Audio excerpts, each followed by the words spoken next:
Chapter 3. In September 1971, I entered third grade. Dad had come back from the camp on the mountain and was at another reform camp 10 miles away from our town. They made him dig ditches from morning to night to expand an irrigation system that eventually failed to work, while continuing to press for more confessions about my uncle in Taiwan, which had always been China's sworn enemy. Sometimes I was allowed to visit Dad and bring him food. I would stand on the edge of the work site, searching for signs of my father among the 100 or so other people being reformed. Tired, curious faces would look at me. Word would pass on down the line. Then eventually out would come my dad from the ditches, his back straight, head held high, and a dazzling smile on his face for his son as he busily dusted off his ragged clothes. I would have nothing to say and could only look at his blistered hands while he asked how everybody was and how my schoolwork was going. Then it was time to leave. If I delayed, the foreman would chase me off the site with his wooden stick. Grandpa was suffering all the time now. An expensive medication was bought to cure him, but he was outraged when he heard its price, since he knew that what it cost could have bought the whole family some decent food for a month. Despite his frail condition, he was still ordered to go to the rice fields every day to chase the birds. My eldest sister, C, had graduated from junior high school. Brother Chen had to stop 1 year short of completing it, and Kay and Wong were asked to leave before finishing elementary school. When the Red Guards took over the classrooms, they had made the lives of landlords' children and grandchildren miserable. C's classmates had hacked at her hair with scissors, which made her look like a mental case. And Jen, while he was still in school, had been constantly hassled and beaten by his classmates. One day we received a notice from the local school authorities. It read, "Due to overcrowding in our school system, it has been decided by the Communist Party that the children of landlords, capitalists, rich farmers, and the leftists will no longer be going directly to junior high or high school. This new policy is to be implemented immediately for the benefit of thousands of poor farmers." The curt notice didn't explain the logic behind such a decree, but we understood that they considered us the enemy and a danger to their world. Education could only further our cause and threaten theirs. Thus, I became the last student in our family. Every day, Mom would whisper to me before school that I should cherish this precious opportunity. I should work hard and be a good student, or I would have to stop school like my siblings and become a farmer or a carpenter with no hope for a better future. She said the more they wanted you out of school, the more you should show them how good you are. She admonished me to behave myself and not give them reason to throw me out. The pressure weighed heavily on me. The idea of being a farmer for the rest of my life, working in the fields unceasingly, rain or shine, chilled my bones. I saw my sisters and brothers, still so young, getting up before dawn to cut the ripened rice in darkness before the biting sun made work unbearable. They came home by moonlight after laboring a full day, their backs cramped and sore, cuts on their fingers, blisters covering their hands. Sometimes they were humiliated because the older, more experienced farmers in the commune trashed them for making mistakes. And sometimes they were angry because they were made to work the heaviest jobs, like jumping into manholes to scoop up manure. At night, my sisters often cried in Mom's arms. They were no longer children. I looked at school in a different light. It was still a fun place, but now it was much, much more. It was the key to a bright future. I knew if I could somehow stay in school, I would do well. There was hope. I arrived at school early every morning and volunteered to sweep the classroom and clean the blackboard. I still managed to have my morning reading assignment done before the others arrived so that I had time to play and help those who needed some tutoring. But the new teacher wasn't the least impressed with me. I sometimes became aware of him staring silently at my back as I sat alone in class doing my work. He was cool and abrupt and seemed disgusted with the little boy who wanted so hard to please him. My third grade teacher was a young man about 25 years old. He had icy, protruding eyes and thin lips that squeezed out his words slowly and deliberately. His nose was pointed with long black hair sticking out of both nostrils, and his receding chin melted into his long neck. He had a habit of looking at his reflection in the window, preening and recombing his hair before entering the classroom. His name was La Shan. La Shan invited many of his students to his dormitory on campus, where they played chess and talked long after school. He also organized basketball games among the students, but I was never included. I stood at a distance, watching them play with the energetic young teacher, laughing and shouting. When I inquired about what they did in his dormitory, my friends, Ji and Xiang, would tell me that they played and listened to La Shan talk about politics, about things like the class struggle and what to do with bad people like landlords and American special agents. I became quieter and less active in his class. He continued to act as if I didn't exist, and I became more and more isolated. But I still carried on my work with pride and always scored the best in quizzes. I missed my teacher, Mr. Sun, terribly. In the back of each classroom, there was another blackboard on which the best poems or compositions by the students were displayed. It was an honor to have your work posted, and mine used to appear there every week. Many years under my grandfather's tutelage had made me the best calligrapher in the entire school, and I had won school-wide competitions against older students. But since LaShawn had become my teacher, my work never appeared on the blackboard. He also deprived me of the task of copying the poems onto the blackboard with chalk, a task only students with the best calligraphy were allowed to do. I was no longer the head of the class. In my place stepped the son of the first party secretary of Yellowstone Commune, the most feared man in town. LaShawn also made him the head of the Little Red Guard, a political organization for children. I was the only one in class who was not a member. I coveted the pretty red bands worn on their arms and had applied to join, but LaShawn told me I needed to make more of an effort, that he wasn't sure I was loyal in my heart to the communist cause like other children from good working class families. Whenever a Little Red Guard meeting was held, I was asked to step outside. I would hang around the playground by myself until they finished. Because I was driven and still confident in my abilities, I worked even harder and volunteered even more for tasks before and after school. It was like throwing myself against a stone wall. The harder I tried, the more the teacher disliked me. He even criticized me in front of all the students about my overzealous attempts to win his praise. This upset and confused me. What more could I do to try and fit into the place that I once used to love? My first real brush with LaShawn came when he was collecting the weekend homework. The assignment had been to copy a text of Chairman Mao's quotations, but my work had been soaked in the rain on the way to class, and I had thrown away the smeared, useless paper, intending to redo it in the afternoon. When he found out I had nothing to turn in, LaShawn called the class to attention. Students, Chen has not done his homework, which he knew was to copy the text of our great Chairman Mao. It is a deliberate insult to our great leader. I did the homework like I always do, I protested loudly, but the rain got it all wet. The whole class looked at me quietly. La Shan turned red, the muscles in his cheeks twitching. He had lost face because I had answered back. What did you do with it? He demanded. I threw it into a manhole on my way to class because it was all messy, the students laughed. What did you say? I said I threw it into a manhole. I screamed back. I knew I was acting irrationally, but couldn't stop. You threw Chairman Mao's quotations into a stinking manhole? His face flamed and spittle flew from his mouth with each word. Do you realize how severe an offense you have just committed? A deadly quiet came over the class. Everyone looked at me, waiting for my reaction. In that split second, I glimpsed the possible serious trouble he could make if he chose to. Mom's words, "Stay out of trouble," rang in my ears. I felt dizzy, as if I had been hit with a club. I already regretted my actions and wished I could take everything back. But it was too late. The damage had been done. I thought of Mom and Dad and the trouble I might have just brought to my family if the teacher blew this thing up.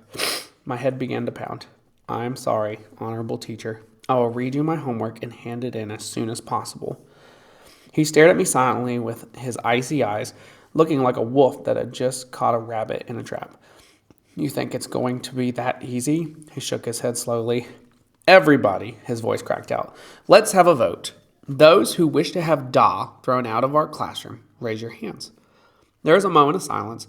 Then slowly the son of the party secretary raised his hand. A few more hands from the La Shan Club went up. Next, the whole class raised their collective hands, even my friends, Ji and Shang. I felt trapped. I felt half dead. I couldn't understand how even my best friends could vote against me. Please, I don't want to leave this class. I would like to stay. We'll see about that. Class is over for the day, Chen said, slamming his book closed and walking out of the room, his disciples trailing behind him. I walked home in a daze. Nobody talked to me. I redid my homework and turned it in right away. I waited for Chen to throw me out of school, but nothing happened. I sat in the back corner of the class by myself. No one talked to me, not even my friends. Occasionally, Chen would throw disgusted glances my way.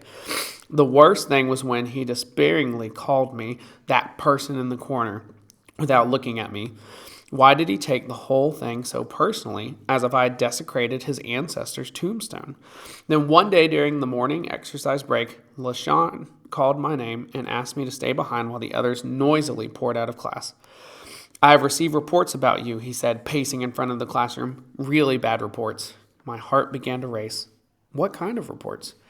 You have been saying anti-revolutionary and anti-communist things to your classmates, haven't you? No, I haven't.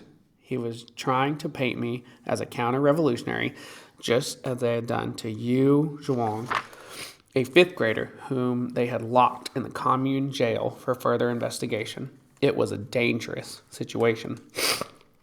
I have never done anything like that. You know that, I said, using the best defense a 9-year-old could muster. I have the reports here. He laid a thick sheaf of paper, and I can ask these people to testify against you if necessary. The people who wrote those reports were lying. I've never said anything against our country or the Communist Party. Shut up. You have no right to defend yourself. Only the chance to confess and repent, he spat out angrily. His voice deepened. Do you understand what kind of trouble you are in now? I have nothing to confess. I was losing control again. My throat dried up and my arms began to tremble. I said, shut up. You have today and tonight to write a confession of all the treasonous things you have said, to explain the motivation, and to state who told you to say these horrible things, like perhaps your father, mother, or your landlord grandparents. He was trying to involve my family. They would put my dad in prison. They would take Grandpa out into the street and beat him to death. They did not tell me to do or say bad things against the party. They didn't, I cried. I couldn't afford to have my family dragged into this. I was scared and began to sob helplessly. The sky had just caved in, and I felt that nobody could help me. I would be a young counter-revolutionary, a condemned boy, despised by the whole community. I would be left to rot in a dark prison cell for life. That was what had happened to he, another high school kid who was caught listening to an anti-communist radio program from Taiwan, and worse, to be banned Teresa Deng's love songs. His prison sentence had been 20 years. I don't remember how long I cried that morning. When I walked home alone in the afternoon setting sun, I felt the weight of shackles already around my ankles. A condemned man at the age of 9. Confession tomorrow. The thoughts played over and over in my mind. When I got home, I told Mom what had happened, and she started sobbing, hitting her face and chest and pulling out her hair. She mumbled hysterically in broken sentences that their generation had brought the curse to the next generation. After a while, she sat down quietly, weak and limp like a frightened animal. Finally, she got up and went to Si and Jen to Dad's camp to ask for advice. Finally, she got up and sent Si and Jen to Dad's camp to ask for advice. They got to talk to him by using the excuse that Mom was very sick again. It was after midnight when, breathless, they ran back. I was still sitting in my room, staring at a piece of blank paper. I had not eaten anything. For the first time in my life, I had absolutely no appetite. The message from Dad was simple. There is nothing to confess. Go back to school tomorrow and tell them that, he instructed. What were they going to do to you? Nothing if you did not confess. Everything if you did. If school becomes too hard, then quit. Dad's words gave us power and courage, even from afar, allowing me to feel hopeful again that everything would be fine. But I dreamed that night of the teacher's face and smelled the dank odor of a dark, wet prison. The following day, I dragged myself along the cobbled street, my eyes fixed on the ground, wishing I were as tiny as a mosquito. When I entered the classroom, there were silent stares from the other children.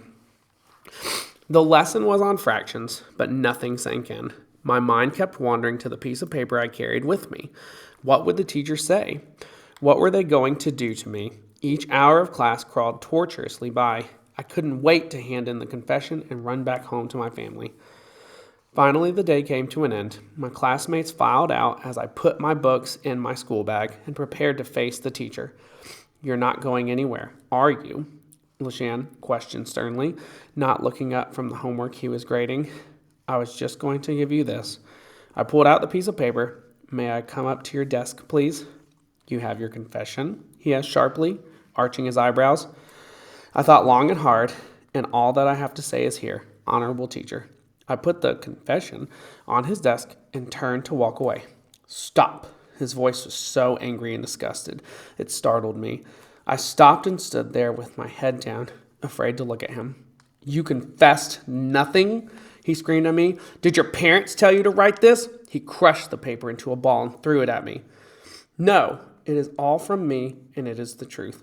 I swear upon my ancestors' graves that I am honest and innocent." Tears trickled uncontrollably down my face.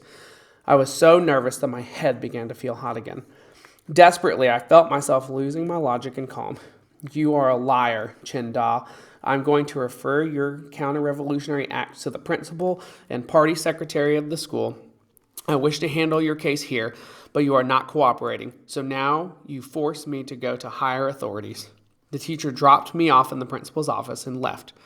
The principal didn't even bother to look at me. He was cleaning his huge wooden desk as I stood nervously in the corner. The principal, Mr. Gao, was a frog of a man. He had bowed legs and walked with a wide side-to-side swing.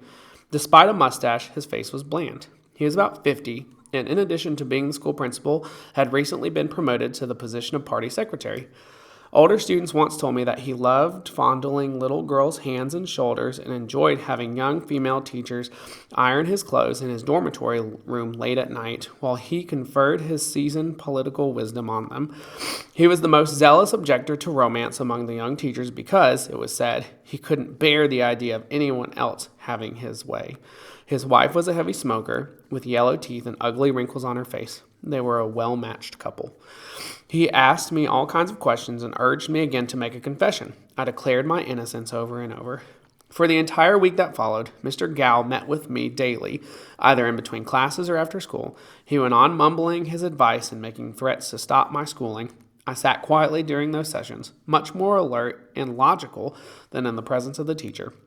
Though Mr. Gao was the top dog, he somehow didn't scare me. He muttered rather than talked, and he was an incoherent speaker. He would start a line of argument and then totally lose himself in it until he had to ask me blankly, "Where were we?" Finally, one day he said, "If you do not confess, I'm sending your case to the commune and the police." This time his face was deadly serious. "You have left me no other choice. In fact, the police chief asked about you the other day and recommended that you appear on the public humiliation platform with Yu Zhuang during his confession in front of the whole school." Gloomily, I headed for home, hoping there was a God who could turn the whole world around, send me a new, bright day full of colors, but it was hopeless. A family was registered at a certain commune. You couldn't move anywhere else unless the government reassigned you. There was no escape. As the day of Yu Zhuang's public denunciation approached, Mom quietly said to me, "Go pack. You are leaving tomorrow."